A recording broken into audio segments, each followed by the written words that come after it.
here with us today and from a distance. I'm Sharon Jackson. I'm a longtime student here at Dawn Mountain. And what we do on Sunday mornings is various ones of us lead this particular practice, meditation. This practice was given to us by one of our guiding teachers, Adzon Rinpoche, whose picture we have throughout the space here on this main altar, if you'd like to look. Later I can show you other pictures. He gave us this practice in response to Anne's asking him what we might do on Sunday mornings to offer the community, regardless of someone's belief system or purpose for wanting to meditate. And he gave us this very simple but yet very profound practice where we practice cultivating attention through mindfulness and awareness, both using focus on the breath. We're going to do that initially, and then towards the end we're going to do a different kind of meditation, and I'll talk about that more when we get there. But additionally, we're going to introduce chanting. And so that's another way to bring our attention into the present moment by connecting with the sound as we sound home together. Home is a sacred syllable in Tibetan Buddhism that represents primordial wisdom. And this is wisdom that pervades the universe, but also our being. It's something that we all have within us. So when we come together on Sunday mornings and chant home, it's an opportunity for us to connect with the wisdom of the universe, each other, and perhaps most importantly, our own inner wisdom, our own natural state.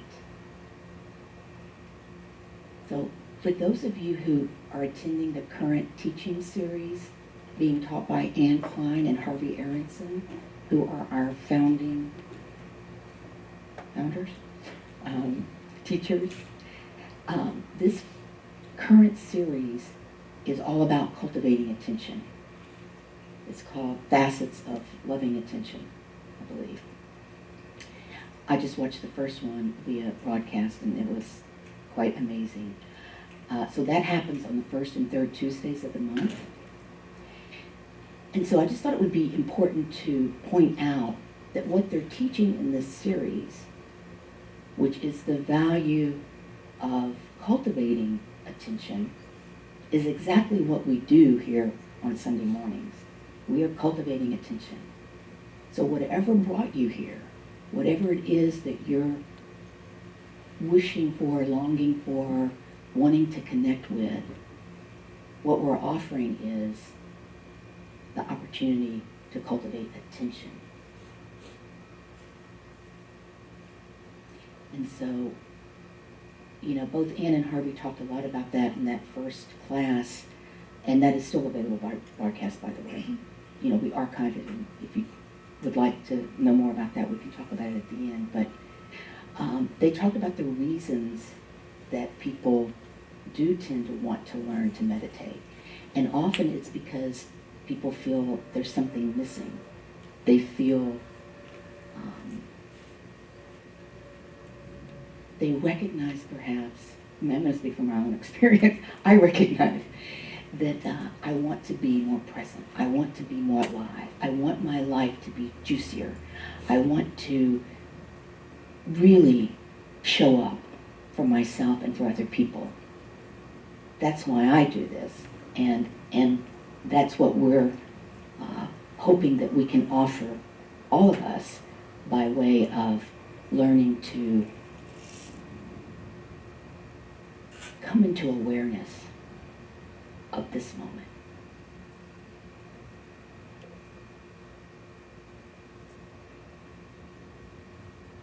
Which is where we live.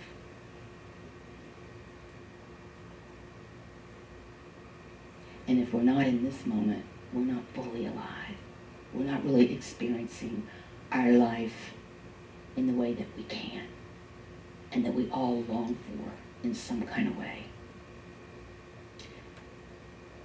It's really quite wonderful what we're doing. And it was amazing that Rinpoche gave us this, our teacher, Asam Rinpoche, gave us this practice to do on Sunday mornings, because it is something that all of us can avail ourselves of. You know, it's simple, but it's powerful.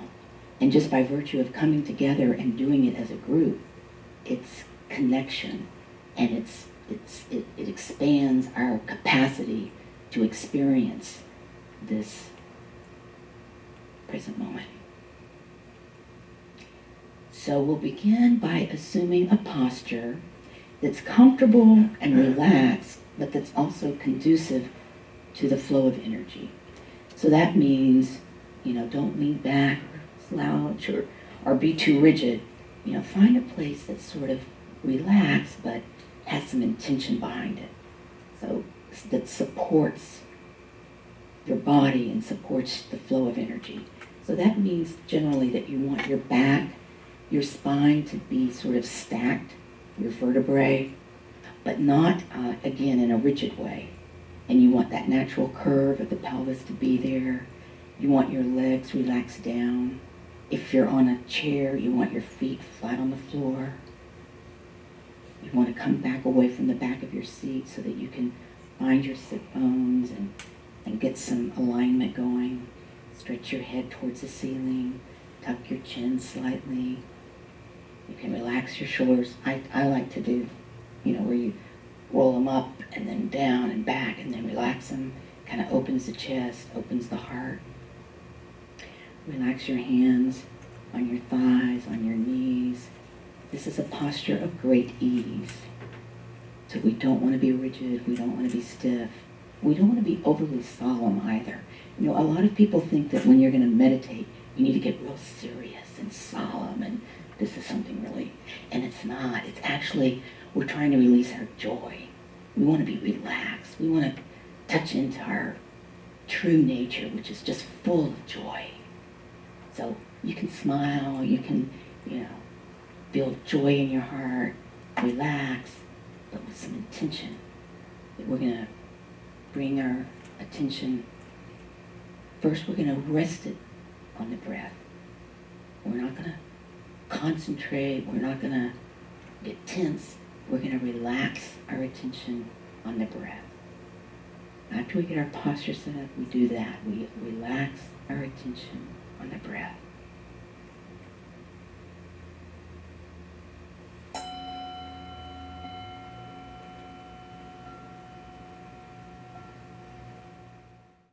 And your gaze can be down the bridge of your nose with your eyes just slightly open, gazing down the bridge of your nose.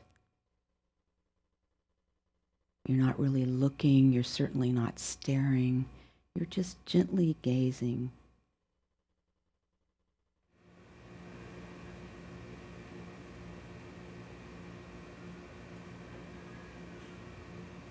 And then begin to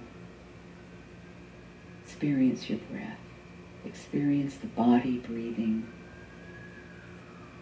Relaxing the body, relaxing the energy that courses through your body. Allow that to relax. And then relax your mind.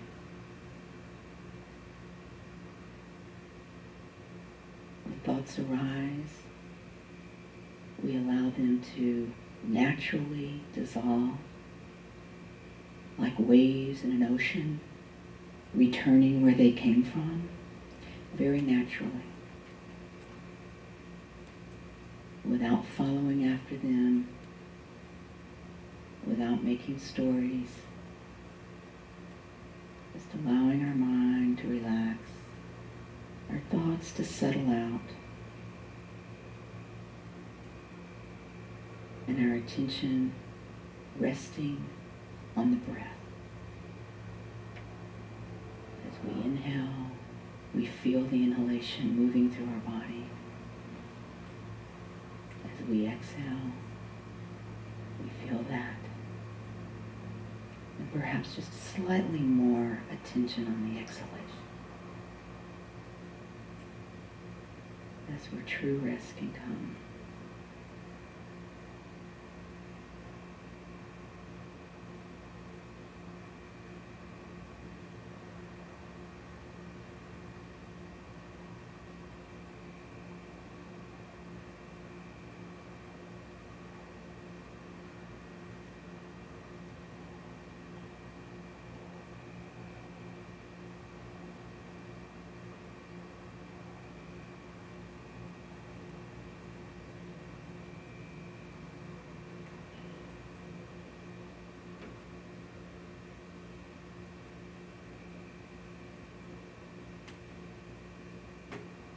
When you become distracted, as we all do, again and again, you just simply, gently, with love, bring your attention and rest it on the breath.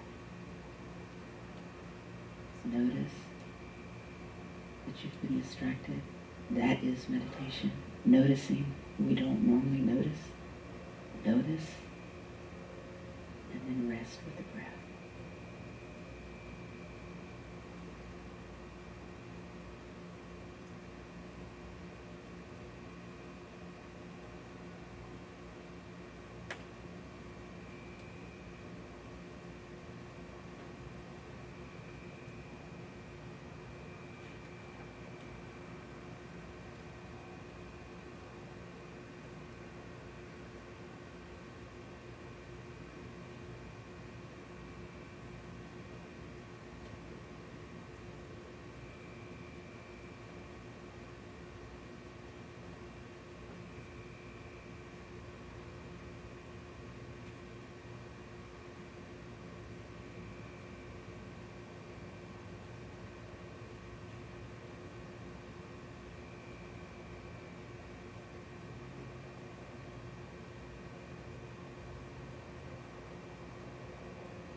Now we bring our attention to our heart center,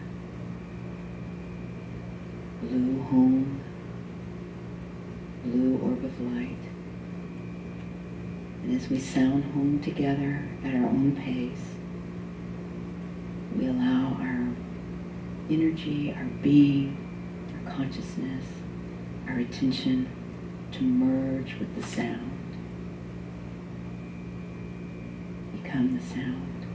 Join with the sound.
Gently rest your attention on the breath.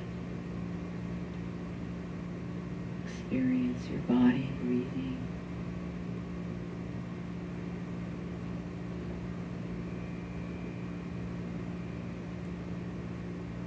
Being nourished on the inhalation, relaxing on the exhalation.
refresh your posture. Relax your body if there's any tension in your legs, your jaw. Just relax. Rest your attention on the breath. Breathe.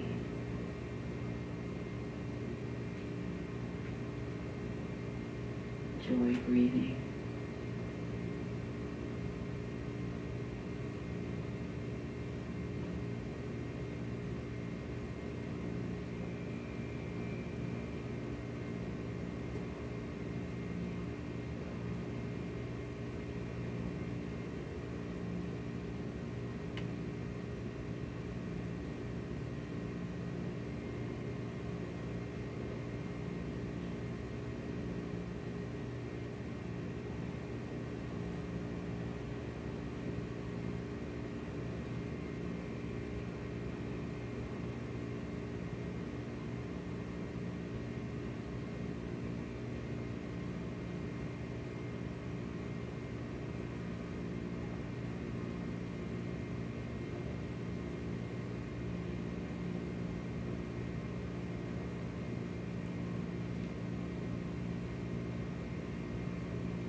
So I don't know about you guys, but for me, when we do this, there's a definite shift in my energy.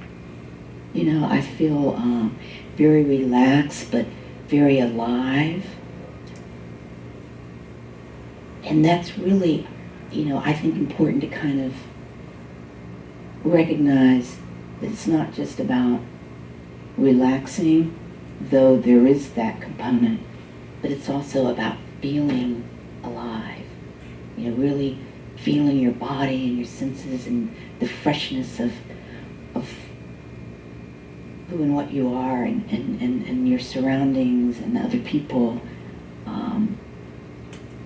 because it's that energy. Our emotions are energy, our being is energy.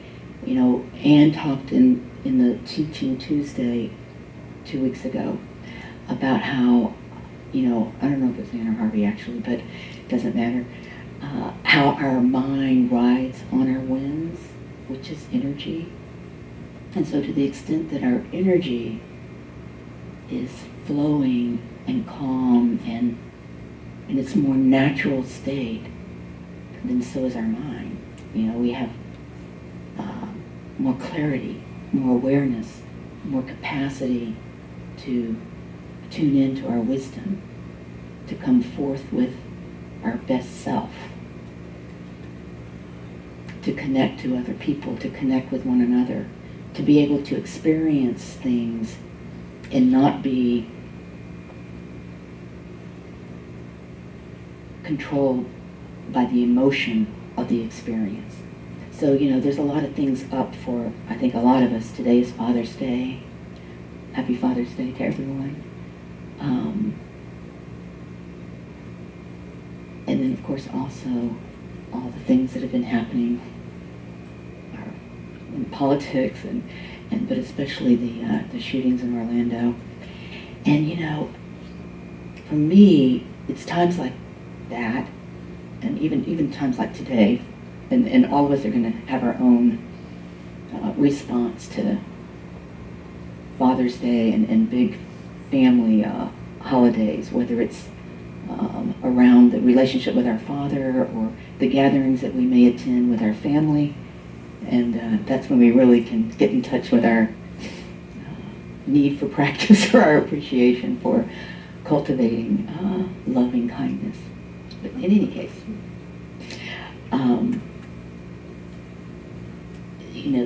the horror of what happened in Orlando and the hatred and the anger associated with it, it can become overwhelming, and you can not know what to do or how to feel, or you react or you respond, and you can react with more hate or more anger and just continue the cycle. But if you've cultivated a certain amount of attention and capacity for being with yourself and not suppressing, but not acting out, just being in a loving way with what you're feeling.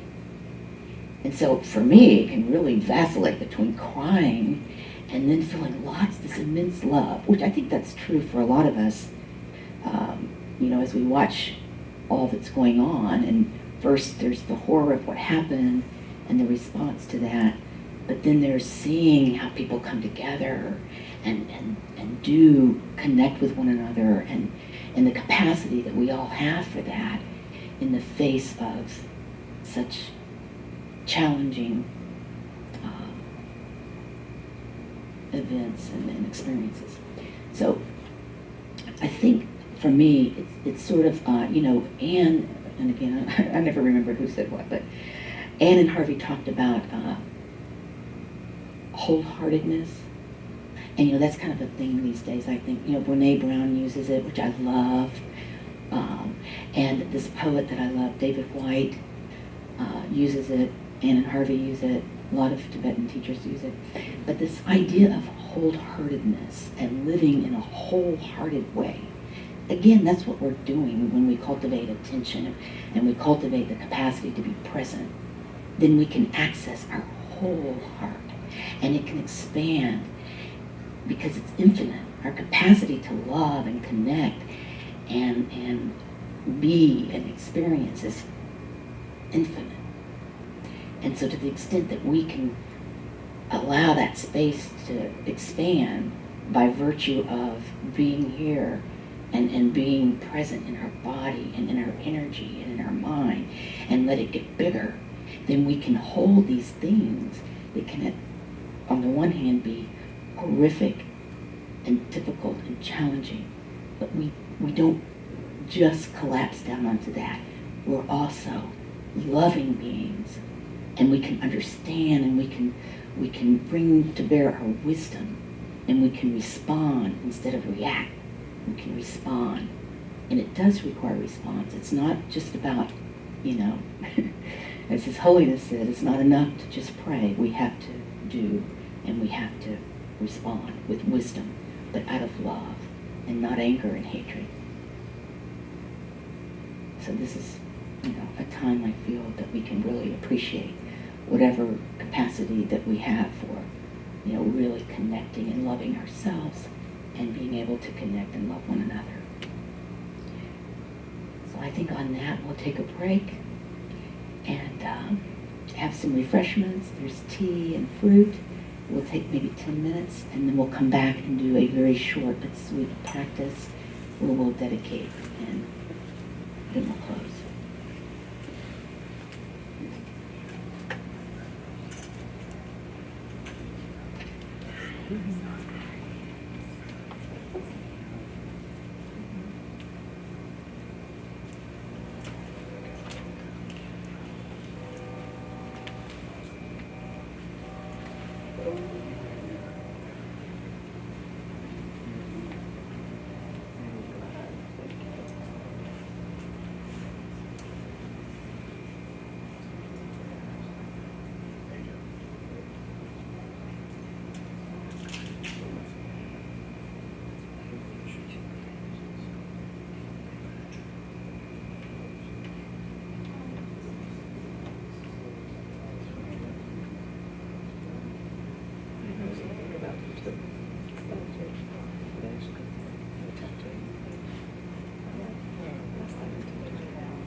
It is the whole thing. Can't stand just check. Thank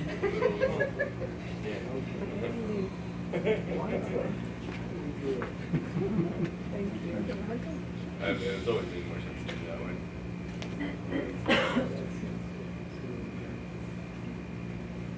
Well, that's cool.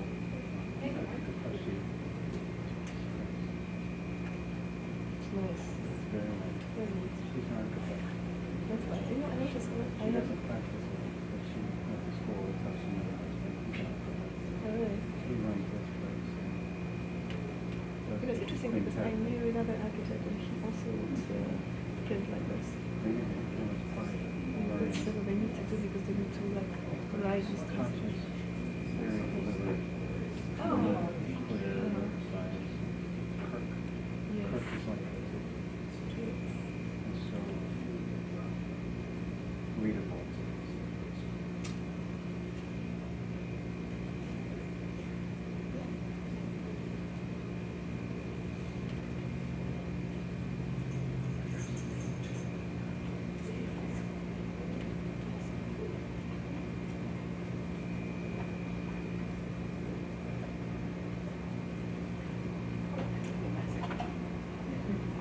Plastic container for this.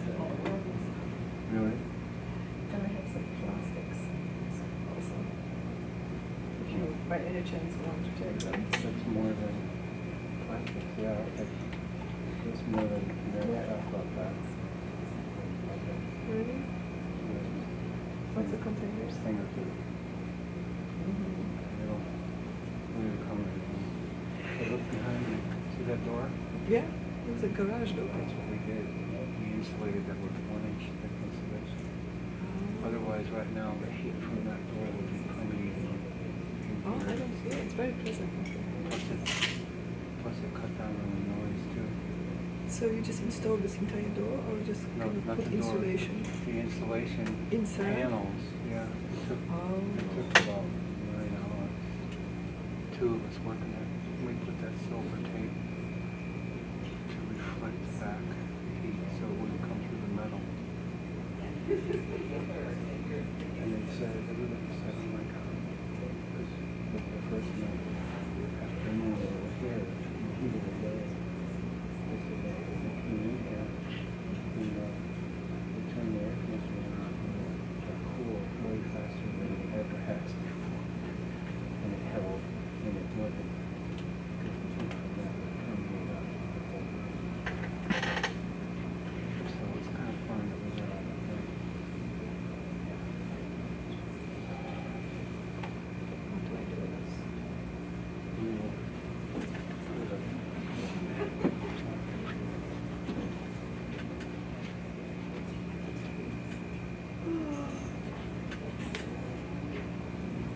You want to see their own closer? Yeah. You should sit up front. Front where you sign it.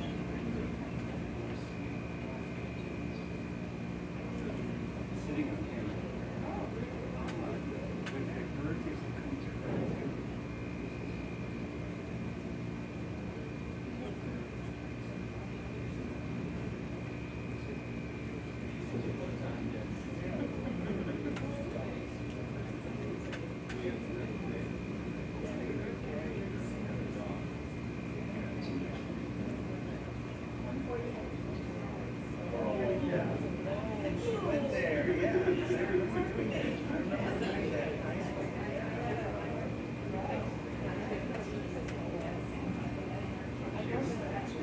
Don't you? And this thing has there's water in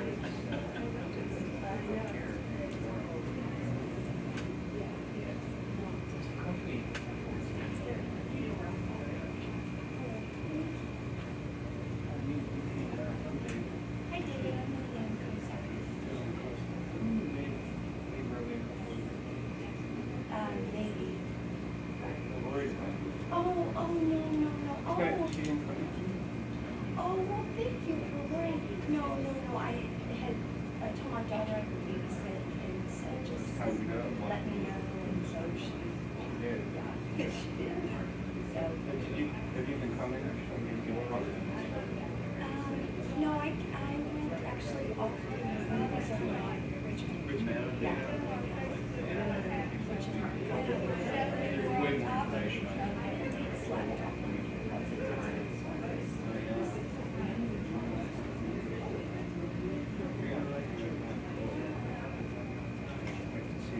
I live in Florida too. It was easier to go there on the strand. Then the maintenance stuff come around. Then when I did it monthly, it's so, but it turns out, actually, I'm 45, 50,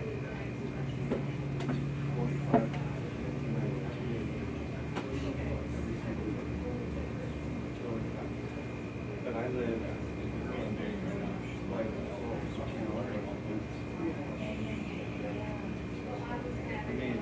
that ended up being, because I was going through town down in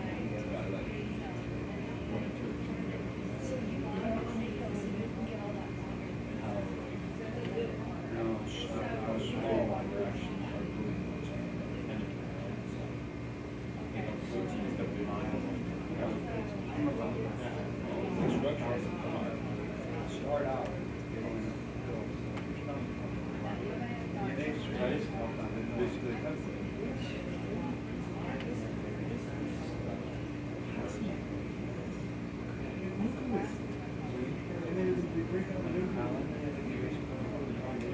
I was here when they invented the spoon.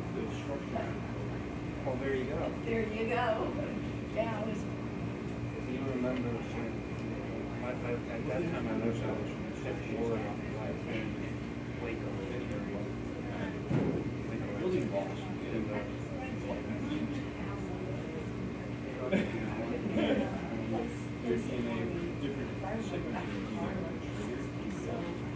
That's why I can tell you the entire state office was underwater. Houston Yeah. was underwater. The 18-wheelers on the I-10 freeway.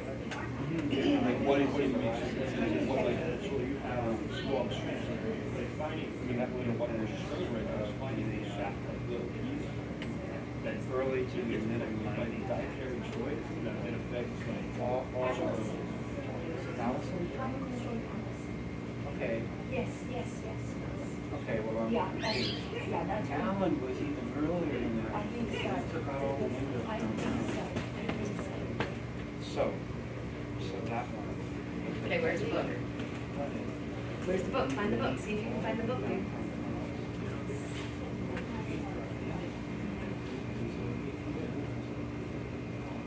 I see. Yeah. So the map was.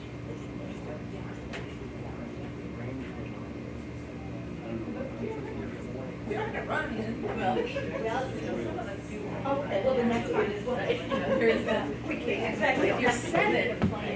Exactly. Okay, did you spot the book? Spot the book. This is the last run in. See if you can spot the book. Boom. Is there a pen? We don't have a plan right now. Okay. Where would you like to sit? Sure, thank you. Oh, you're lovely. Okay, let's do it sort of quickly because we're going to start.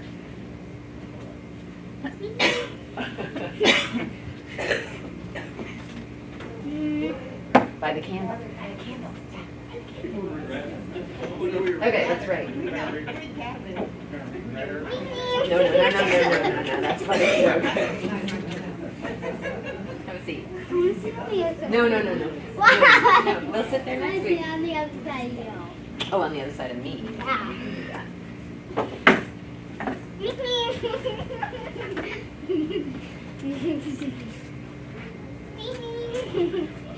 Oh, we took Mary's glasses. It's okay.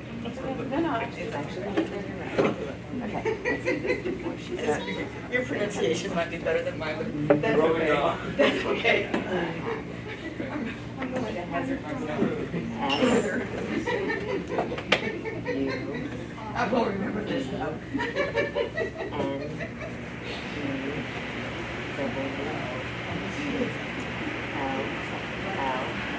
then let's write Alexis. I said how you spell his name. I said A.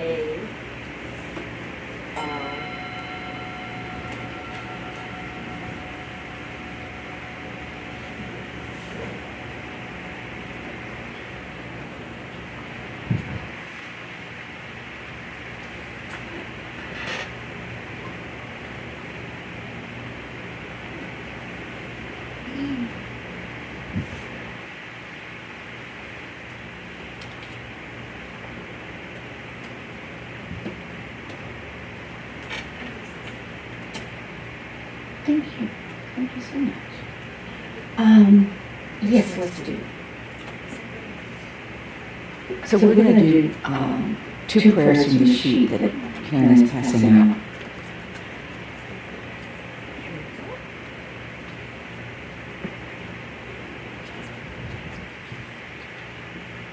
I'm going to try and get with the program and do the right thing here instead of my usual.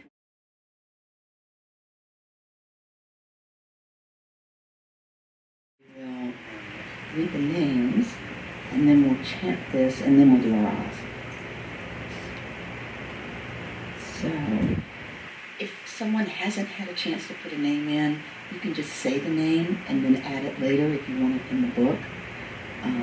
But what we're doing is reading the names of everyone that we're going to dedicate the merit that we've generated this morning by virtue of coming together and practicing to these books, particularly, but obviously to all of us and to all beings. Malak and the Bardo, Malak's family, including Miriam, her sister, Lama Sulcum's sister and the Bardo, Lama Sulcum and her family, Marias Baker, Steffi Yearwood, Jill Carey, Laura Torres, Orlando, Florida victims in the Bardo, and I'll add all their families and friends. Joshi, Karina Rosette, Kevin, Antonio and George, Marty, Delyn and Alice, Eleanor Day, Dominica, Julie, Raul, Kenneth, David, Raheem, Mom and Dad, their families, my brother David and his wife, Sue Newell, Alexis Trennan, the Henderson family. Inette in the Bardo.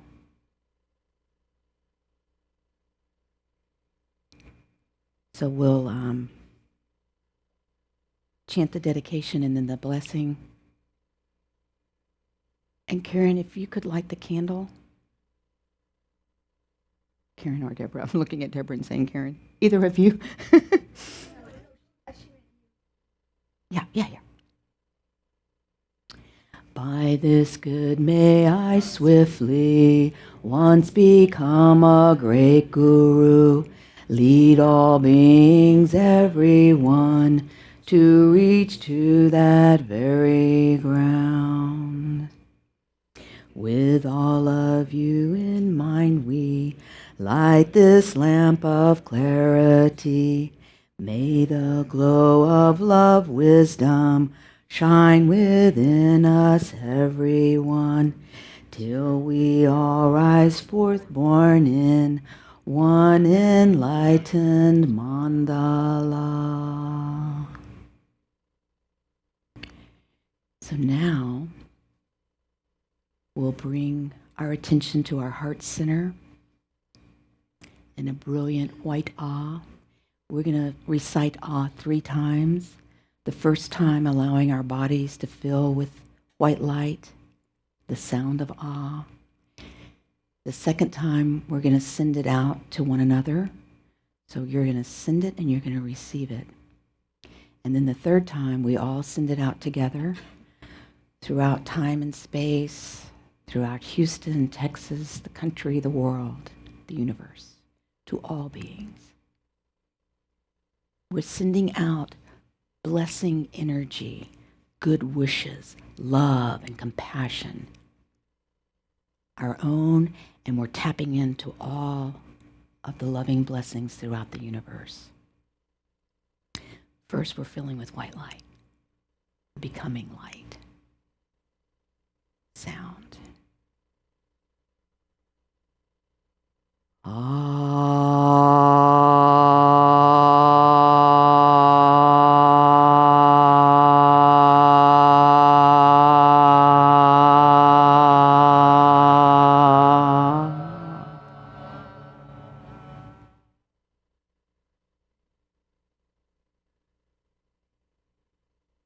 And now to one another.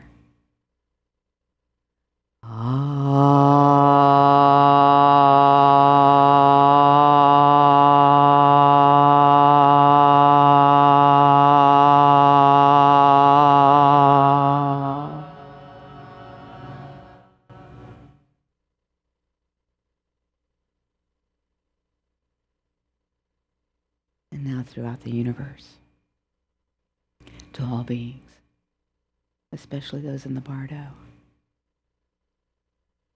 all that have recently passed.